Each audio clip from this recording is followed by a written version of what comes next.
Bonjour, je suis Muriel Tisserand, thérapeute de l'âme, et voici mon index ABC.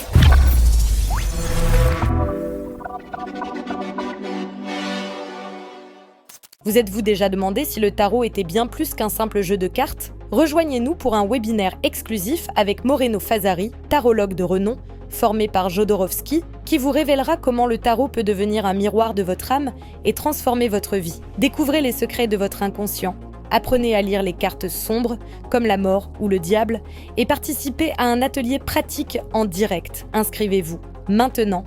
Les places sont limitées. Le lien est dans la description ou en haut à droite de votre écran. Ne ratez pas cette opportunité unique de percer les mystères du tarot. Merci donc d'accueillir Muriel qui est installée sur les canapés. Bonjour Muriel, Bonjour merci d'être Marc. avec nous. Comment passe-t-on d'un bac à 17 ans, maths sup, maths spé, avec une thèse de chimie à thérapeute de l'âme? J'ai le sentiment parfois que tout ça est abyssal et que le ravin entre les deux est quand même assez gigantesque, non? Oui. Oui, moi aussi, je suis très surprise d'en arriver là. J'imagine. C'était pas du tout ce que je voulais faire de ma vie, Ouais. effectivement. Mais la vie vous pousse. Mais oui, ça pousse. C'est vrai que ça pousse. Alors, on est passé par gouffre pour arriver à ça, effectivement. Il y a des épreuves toujours. Oui, à chaque des fois. épreuves. Ouais. Qu'est-ce Qu'est-ce que ça veut dire thérapeute de l'âme? Qu'est-ce que ça veut dire thérapeute de l'âme?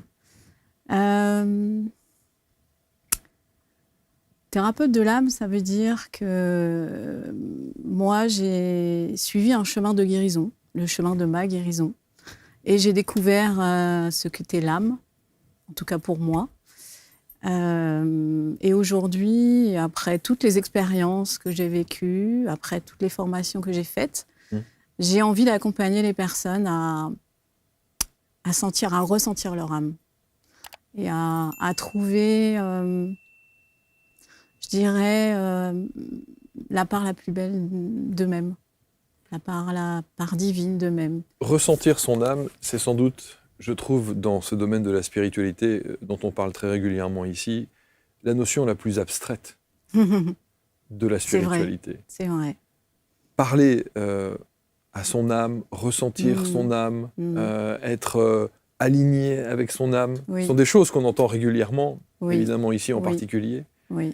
Et qui sont parfois autant des choses très très belles qu'on aime entendre et qu'on a envie de ressentir, autant c'est parfois très très difficile à comprendre. Oui, c'est vrai. Ça veut dire quoi, ça? C'est vrai que c'est pour ça que je dis ressentir.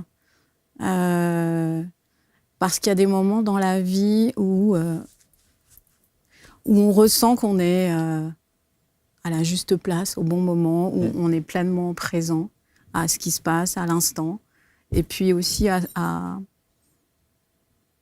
ce que notre cœur nous dit. C'est ça pour moi. Alors vous accompagnez évidemment ce sens. Alors on va bien sûr parler des schémas répétitifs, des blocages émotionnels et de tout ce qui fait que vous en êtes là où vous êtes aujourd'hui. On parle aussi des soins énergétiques, ça fait partie de votre champ d'action. Oui. Mais ce qui est intéressant, c'est de voir comment effectivement la vie vous a amené à ça. On parle parce que vous êtes issu quand même d'une famille assez cadrée. Oui. Papa ingénieur. Oui. Bon, les études que vous poursuivez, pour le coup, études de sciences. C'est dans la logique des choses. C'est ça, exactement. Dans la lignée familiale. Dans la lignée familiale. Comme papa. Comme papa. Ouais. Quel a été le déclencheur alors? Alors, il a été tardif. Alors, il y a eu quand même un premier déclencheur, je crois. J'étais effectivement je préparais un doctorat de chimie et je suis tombée enceinte. Bon, je voulais avoir un enfant. Et au cours de ma grossesse, j'ai ressenti un appel. Non, finalement, je suis pas dans le chemin qu'il me faut. Je veux être instite. Ah ouais. C'est mon rêve. Donc, alors qu'effectivement, j'avais fait maths sup, maths spé, que la science, c'était vraiment mon kiff, on va dire ça comme ça. Bien sûr, votre cheval de bataille, comme on dit. C'est ça, Einstein dans ma chambre, ouais, c'était ça. Oui, le magazine Ça m'intéresse, ouais, c'est ça. Et Einstein, je lisais, relisais, ouais, j'étais fan. Il y avait quelque chose qui me disait, j'avais envie d'embrasser toute la connaissance du monde. C'est ça, à 12 ans.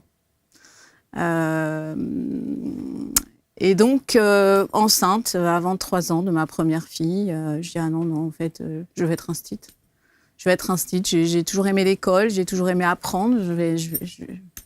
Je vais passer le concours et je vais y aller. La question qu'on est en droit de se poser, c'est de se dire, mais enfin, pourquoi est-ce que c'est la maternité qui vous pousse dans cet élan de changement complètement de carrière? Vous vous êtes posé cette question?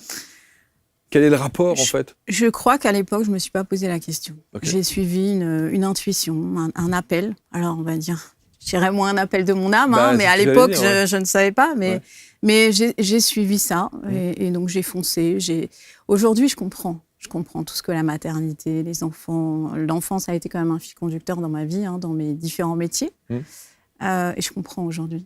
Je comprends le lien avec le thérapeute. Alors, mon ressenti, ça a été très doux, très agréable, mais je sens vraiment un apaisement, une détente énorme. En tout cas, ça correspondait vraiment à ce que j'attendais. Bonne libération, voilà, très apaisée, tranquille.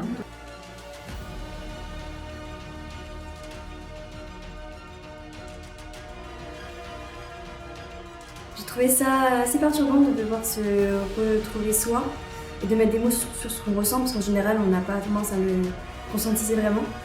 Mais c'était très agréable au final, parce qu'on finit par trouver un point de soulèvement et à mieux se comprendre.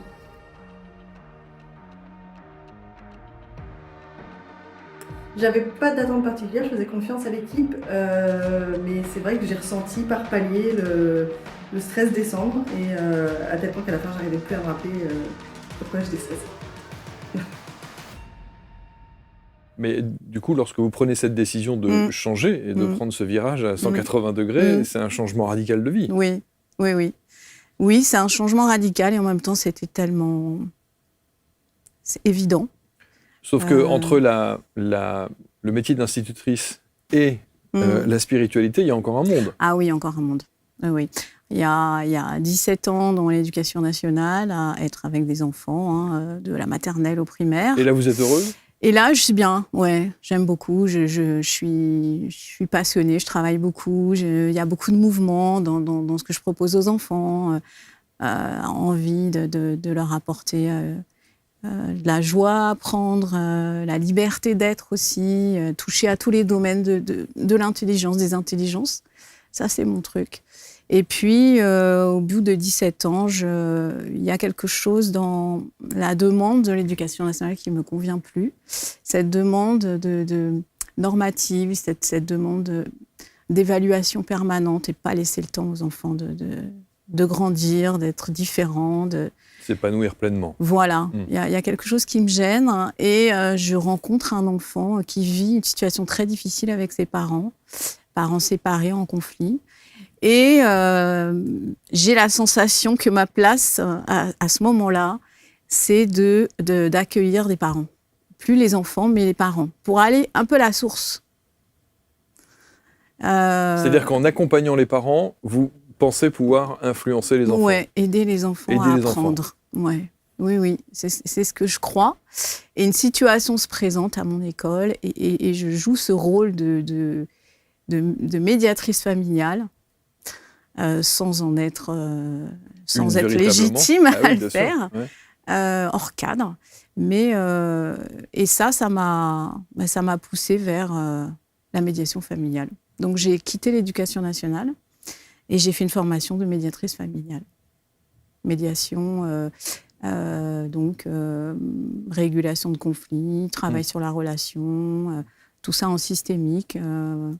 Donc, c'est là que j'ai découvert la psychogénéalogie, j'ai découvert la psychologie un peu plus. Oui, parce que j'allais dire, c'est plus une orientation de psychologue, ça, pour le coup. Alors, le médiateur n'est pas psychologue, mais il a besoin d'avoir des connaissances pour accompagner. Il y a une dimension de psychologie, évidemment. Ouais. Donc, voilà. Je deviens médiatrice familiale et je travaille pendant 2 ans dans une structure de protection de l'enfance, toujours autour de l'enfant. Vous comprenez maintenant pourquoi cette dimension de l'enfant est si présente pour vous? Qu'est-ce que ça veut dire? Oui, je l'ai compris il y a peu. Je l'ai compris il y a peu quand j'ai fait une constellation avec Laurence Guillou, que vous avez reçue ici. Et dans la constellation, il s'est trouvé que j'étais à la fois dans mon énergie thérapeute et à la fois en présence d'un enfant. Et j'ai compris que je crois que c'est ce qui m'a guidée tout au long de ma vie, c'est de pouvoir proposer un espace où l'enfant peut grandir, s'épanouir. À l'instar de l'espace maternel, alors je parle pas d'être mère et que l'enfant nous appartienne. Je parle vraiment d'accueillir un enfant dans sa maison, dans son cœur, et être juste là pour qu'il soit suffisamment en sécurité pour grandir, pour apprendre, pour expérimenter, pour voyager, pour se tromper, pour tester. Mais moi, je suis là. Et c'est là qu'est mon énergie thérapeute. Et pourtant, aujourd'hui, vous ne vous adressez pas nécessairement aux enfants. Pas nécessairement, mais aussi, ça peut. Bon, c'est sûr qu'il y a eu, après la médiation familiale, j'ai découvert la kinésiologie. Alors, j'ai découvert la relation entre le corps et les émotions. Ça, c'était un premier pas. Et puis le gros déclic, c'est quand même une dépression, une séparation, une dépression. C'est la séparation profonde. qui engendre la dépression ? Oui. Okay. Oui. Ne plus se sentir aimé, ça a été quelque chose d'assez violent pour moi. Et donc, il a bien fallu que je demande de l'aide à ce moment-là. Donc, vous êtes tournée vers les thérapeutes ? Et donc, je me suis tournée vers un psychologue qui habitait au bout de la rue. Au bout de la rue, c'est pas loin. C'est pratico-pratique. Ouais, c'est ça. Ouais. Et bon, j'ai été accompagnée pendant 1 an, on va dire sur un mode assez classique de psychologie. Et puis, j'ai découvert au bout d'1 an que cette psychologue était psychologue transpersonnelle. Je ne le savais pas. Et qu'elle accompagnait les personnes en voyage chamanique. Et qu'elle faisait des soins chamaniques. Aucune notion de tout ça ? Non. Pourtant, la constellation familiale, il y avait des choses, oui. vous auriez pu avoir des liens avec justement cet univers chamanique un peu. Avec la psychogénéalogie, oui. Mais là, c'est vrai que je découvre ça et elle m'explique ce que c'est et je décide d'aller explorer parce que je suis quand même une aventurière, je crois, dans la vie. Faut tester des choses. Ouais, d'explorer un soin chamanique. Un soin chamanique. Et là, j'ai vu des choses pendant le soin. Voilà, j'étais assez impressionnée de ce que je voyais. Et puis après, bon, le classique, je veux voyager, rencontrer mon animal totem pour qu'il m'accompagne, pour qu'il me dise quel est le sens de ma vie, quel est le chemin, qu'est-ce que je dois faire, ma mission d'âme, tout. Voilà. Et tous ces ressentis, qu'est-ce que ça vous disait de vous ? Le premier voyage que j'ai fait, ça me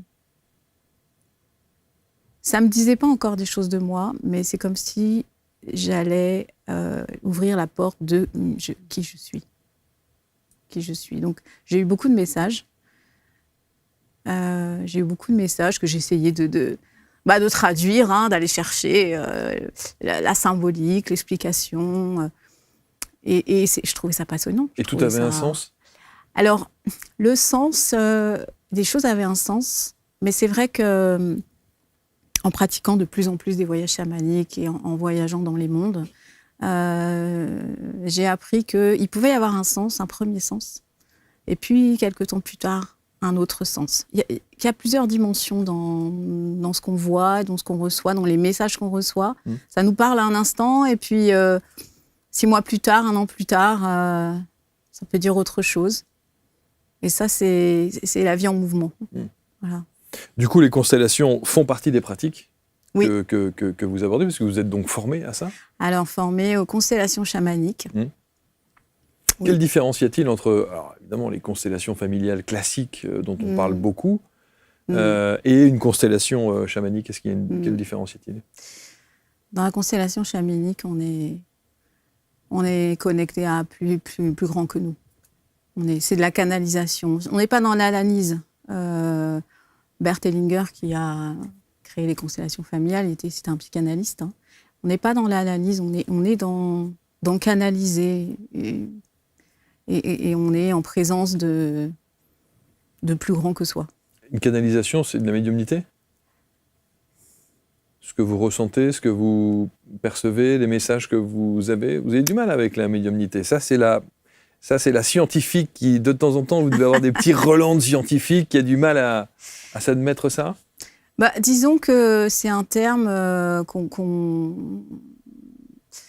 Moi, je ne peux pas dire que je suis médium parce que je ne saurais même pas dire ce que c'est qu'un médium. J'ai l'impression que, pour moi, médium, c'est être intermédiaire entre le monde invisible et le monde de la matière. C'est ça pour moi. C'est de la canalisation. La canalisation, c'est ça. Oui, ça peut s'apparenter, effectivement. Parce que pendant ces constellations chamaniques, vous percevez des choses. Oui, on perçoit des choses. Des formes d'intuition. Des intuitions aussi, mais l'intuition, plus, c'est aussi de la médiumnité quelque part. Bon, peu importe, tout ça, ce sont des mots, évidemment. Mais donc, la différence qu'il y a entre une constellation chamanique et une constellation familiale, c'est les perceptions que vous pouvez en avoir. Oui, et puis on ne s'intéresse pas seulement au noyau familial, on va chercher des mémoires transgénérationnelles, on va chercher même des mémoires karmiques. On est sur différentes lignes du temps. Voilà, il n'y a pas d'espace, il n'y a pas de temps. Et puis on est relié à quelque chose de sacré. Moi, j'ai toujours un autel auquel je me relie. C'est pas que moi qui dirige. On est... Et vous le faites à chaque fois en individuel ? Alors, en individuel pour le moment, oui. Et puis, je vais bientôt proposer en collectif. Ce qui n'est pas la même énergie pour le coup ? Non. Et la même approche ? Non. En individuel,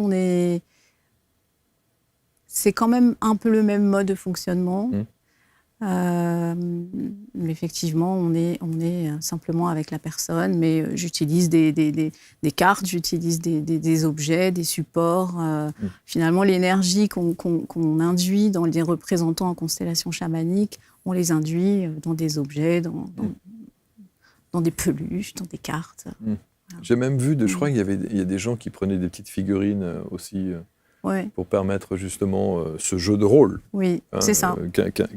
Que proposent les constellations. C'est ça. Vous parlez des soins énergétiques du cœur. Ah oui. Ça aussi. Alors, vous savez, entre ressentir son âme, parler avec son âme, ouvrir son cœur, tout ça sont des notions que je trouve très belles, très honorables, très, avec une dimension poétique même. Oui. Mais qu'est-ce que ça veut dire, un soin énergétique du cœur?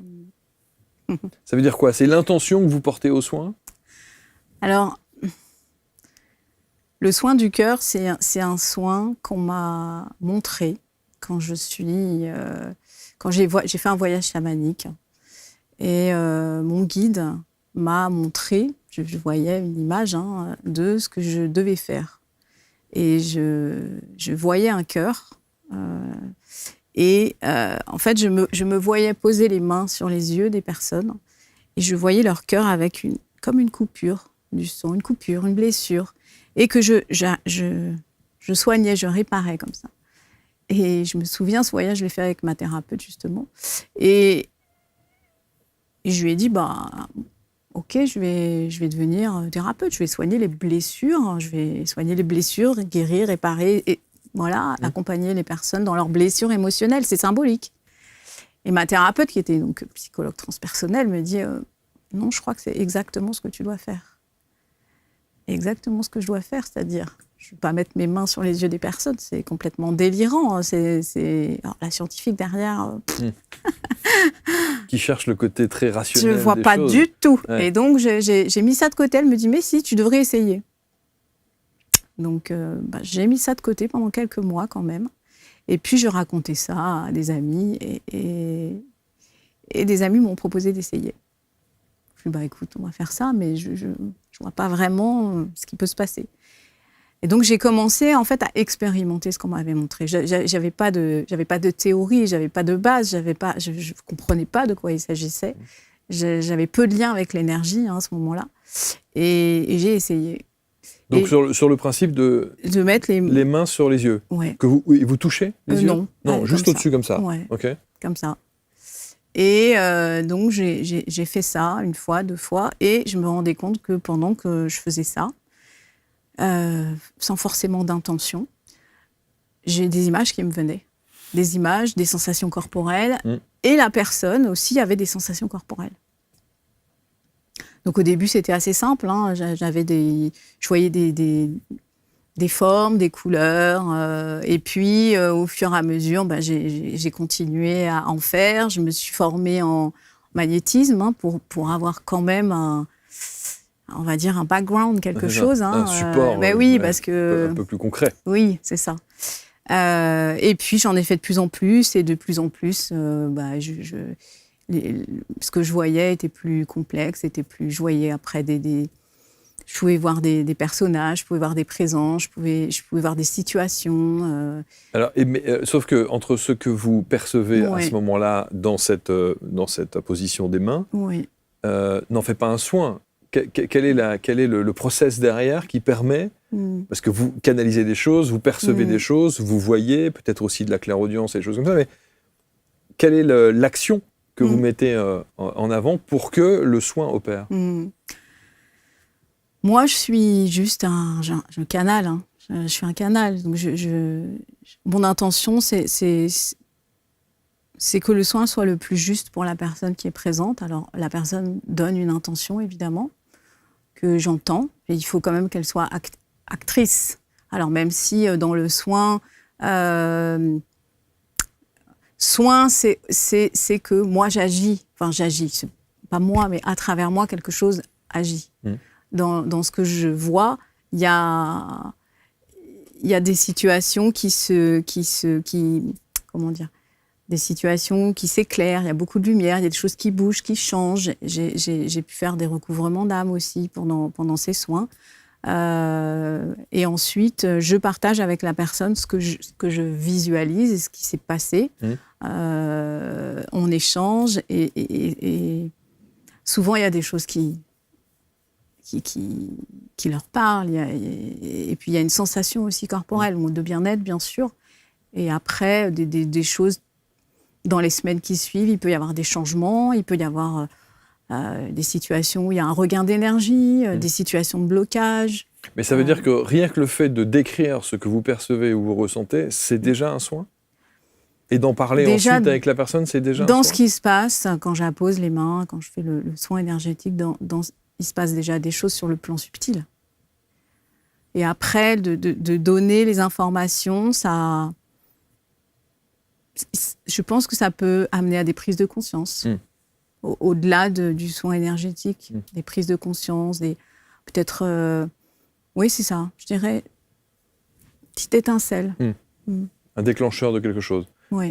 Vous avez un exemple de personne comme ça, ou qui vous a profondément marqué? Alors, une situation qui m'a profondément marquée, qui a profondément marqué la personne qui est venue, elle s'appelle Élodie, et elle n'arrivait pas à tomber enceinte. Ça faisait quand même des années qu'elle essayait, et ça ne fonctionnait pas. Et donc, elle vient me voir à ce sujet. Et pendant le soin, il est vrai que je la vois elle, au-dessus d'une flaque d'eau, je la vois tomber dans l'eau, je la vois essayer de se noyer. Alors moi, j'entends récupère-la, j'entends des choses, donc je change la scène en quelque sorte pendant la visualisation. Et ensuite, je la vois avec quelque chose de noir à l'intérieur de son ventre. Et donc, j'accompagne à la délivrance. En fait, il y a quelque chose qui s'en va. Et ensuite, je la vois enceinte. Donc, je raconte tout ça. Alors, elle, pendant le soin, qui peut durer 30 minutes, 40 minutes, il y a des moments où elle s'est sentie se noyer. Alors que moi, je ne parle pas pendant le soin. C'est qu'après, vous on débriefez échange. juste après. Voilà, je lui dis ce que je vois, elle me dit quelle sensation elle a eue dans son corps. Okay. Elle avait l'impression de se noyer, que quelqu'un l'avait sauvée quand elle était petite. Enfin, des choses remontent comme ça. Et pendant le soin, il y a parfois des présences avec moi. Je demande l'aide, l'accompagnement. Alors là, il se trouve que c'était Marie qui était présente avec moi. Et voilà, donc on se quitte. Et quelques semaines plus tard, elle me dit qu'elle est tombée enceinte. Et elle est persuadée que c'est grâce à ce soin qu'il y a eu quelque chose qui empêchait, qui l'empêchait d'être mère. Et ce qu'elle a senti, c'est qu'elle n'avait plus peur d'être mère. C'était sans doute une peur, quelque chose. Inconsciente, donc un blocage. Voilà, ou peut-être quelque chose qui est transmis dans le transgénérationnel, peut-être karmique, peut-être, je ne sais pas. Mais en tout cas, elle est tombée enceinte. Elle a eu une fille que j'ai suivie aussi. Voilà. Et ça a été magnifique parce que je sais que le jour où elle a fait son échographie pour savoir quel était le sexe du bébé et s'il allait bien, elle a eu dans sa boîte aux lettres un flyer avec la Vierge Marie dessus. C'était des choses comme ça. Voilà, c'est ça, des messages. Donc voilà, c'est un exemple. Mais on a le sentiment que, tout comme évidemment la personne qui vient vous consulter, le client ou la cliente que vous avez, vous vous laissez aussi porter. C'est-à-dire que le client, évidemment, il est là, il attend que vous fassiez vous meniez votre action, et en même temps, vous laissez aussi porter par ce qui se présente. C'est ça. Et la situation qui se présente à vous. C'est ça, exactement. Exactement. J'accueille, j'ai pas d'intention, et ça c'est important, pas d'intention précise pour la personne, mais l'intention en tout cas de créer cet espace pour que quelque chose change, pour qu'il y ait un mouvement, pour qu'il y ait une libération, pour qu'il y ait quelque chose. Et ça, c'est systématique ? Qu'est-ce que systématique ? Le résultat ? Il y a des personnes pour qui il y a vraiment quelque chose, une transformation qui se produit assez vite.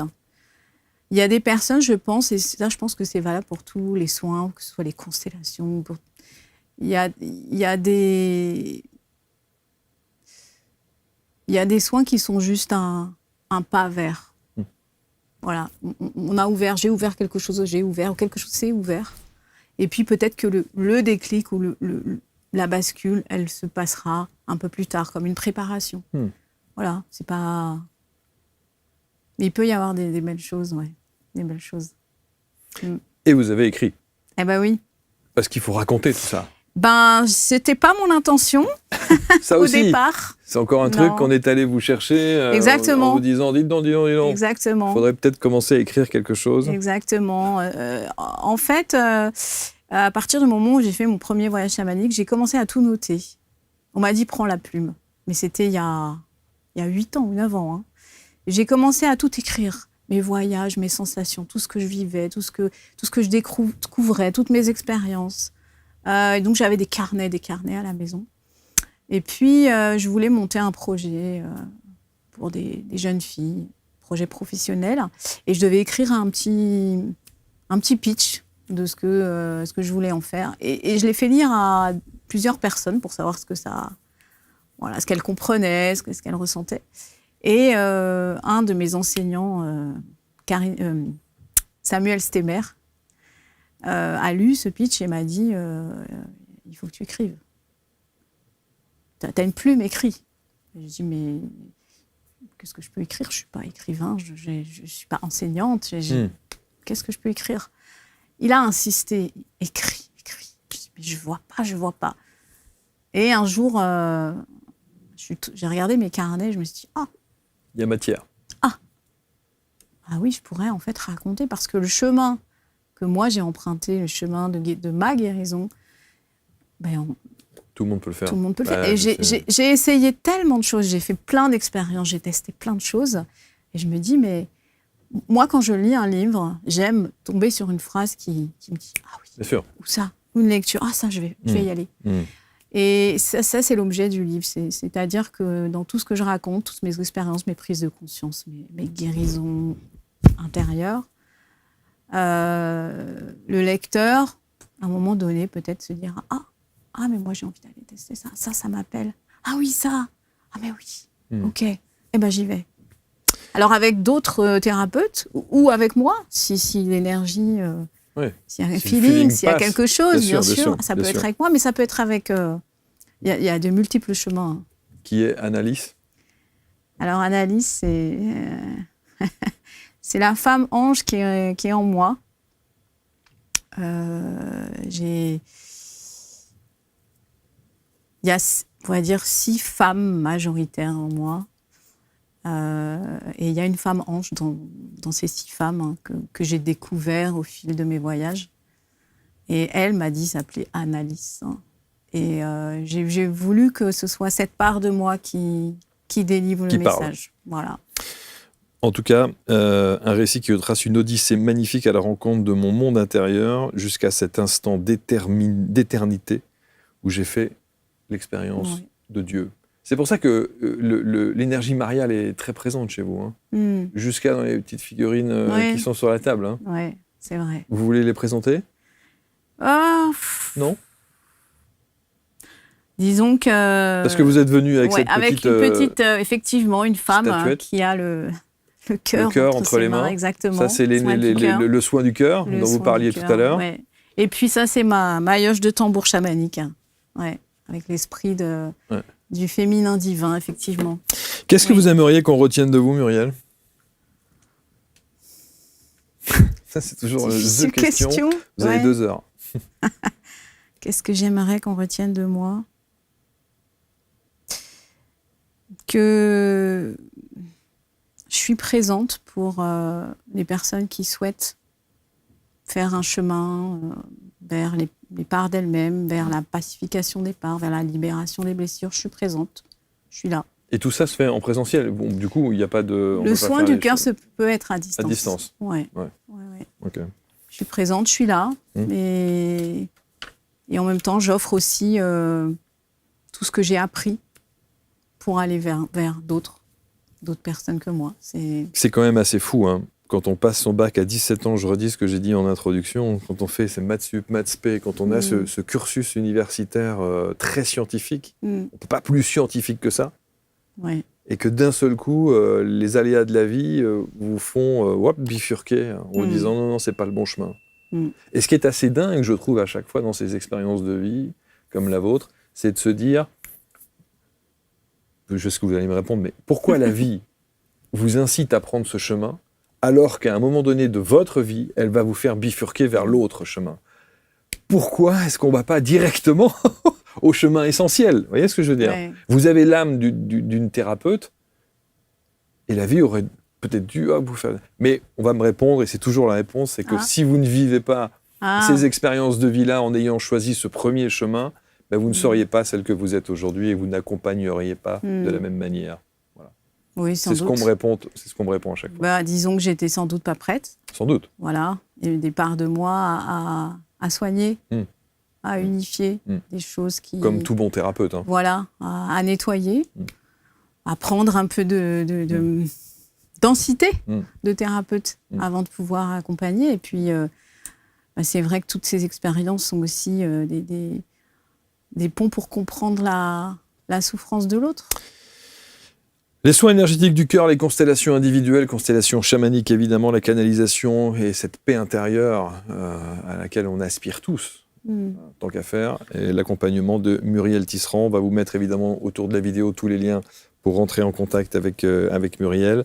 Et le livre, bien sûr, il est en auto-édition. Oui. Alors on va mettre le lien aussi pour que vous puissiez vous le procurer, lire tout cela. Et vous remercier infiniment pour ce partage. Moi aussi, je vous remercie. C'était très agréable. Et bonne énergie à vous. Et voilà, on commence la journée avec vous et ça fait plaisir. Merci. Merci. Vous allez commenter évidemment avec bienveillance, comme toujours. Vous partagez et sous cette vidéo, vous avez tous les liens pour que vous puissiez être en contact avec Muriel et recevoir l'intégralité de ses soins. Merci à tous. Commentez donc, partagez et on se retrouve très vite pour un prochain Portrait Index.